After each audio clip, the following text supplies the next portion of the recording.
Beautiful eagle ray. What a beauty.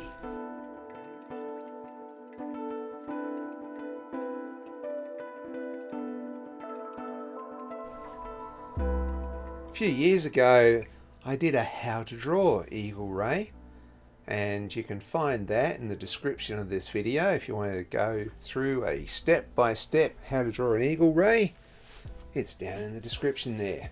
So I'm revisiting this amazing little critter. They're kind of cute really, and I thought I would play around with some nib work and maybe show you some of the techniques. So this is kind of like an experimental play about piece. Sometimes when I'm drawing I just fall back on exactly everything that I know. Other times I experiment a lot. So this is going to be one of those experimental ones. But first of all I have to lay down the pencil work. Knocking in a few sweeping lines with the small liner pen. I'm using Indian ink for all of this, all traditional tools. And now it's in with the nibs. The trick of using a nib is not to press too hard. People get there and they press too hard and they find that it splatters or it scratches or it gouges, and really it's one of these things where you're going to have a really light, gentle touch. Just going to knock in a few spots there for guidelines with the pencil. And so what I'm doing is I'm building up a tone, a grey tone, just by using lots and lots of lines close to each other. With this very fine, gentle lines, it's probably even to the point where it's too fine even for reproduction. If you was going to do this, say about 30 years ago, to put in a book or a comic or an illustration of some sort, you'd definitely go a lot more bolder. You wouldn't go this fine. This fine would probably create too many grey areas. However, it would depend upon the printing process. You can see here I'm darkening up the background. I'm making the background darker because I am trying to make the ray itself come forward a little bit. And I'm going to be working on this as close to black and white finished as possible, but then I'm going to chuck some colour in over top of that as well. So just like you'd be using a pencil, except you've got to use dots, dashes, all sorts of stuff like that. Like here I'm stippling in the eye. You have to think of where the lights and darks are. So that's why I like to go over it in a sort of a grey and then sort of go over that again. Sometimes I'm cross-hatching, sometimes I'm doing dots, broken lines.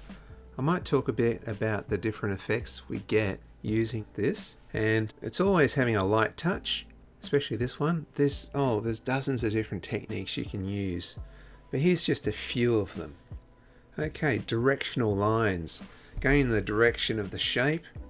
Putting them close together causes a grey tone, and closer together causes a darkness. Stippling, little dots to build up a tone, as you can see in the eye there that I've done some stippling. Slanted crosshatch, so instead of just crosshatching at a 90-degree angle, which will give you little squares, this gives you little diamonds. And one of my favourites is broken line. So whereas lines will give you a certain tone, broken lines will give you a much lighter tone. So where it's almost white, or in this case it's white underneath but it's dark because it's underneath, the broken lines work well. Okay, I'm heating this up with some watercolor. I'm thinning the watercolor out nice and thin because I want to make sure all the dark lines show up, especially since I spent so long putting all those lines there. Like I said, a bit of an experimental piece here. Normally if I was doing colour I probably would not have put so much tonal range in here, because you can get a lot with just the colour itself, but this is always fun to play with. I'm also doing an even lighter wash over the whole animal because I want even the white spots and the lighter bits to have that little bit of an aqua tint to them. Popping that nice burnt orange in for the eye.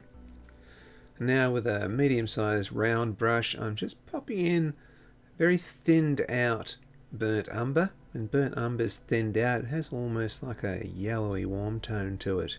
Just leaving behind those spots, which look white but we know really they're a slightly pale aqua.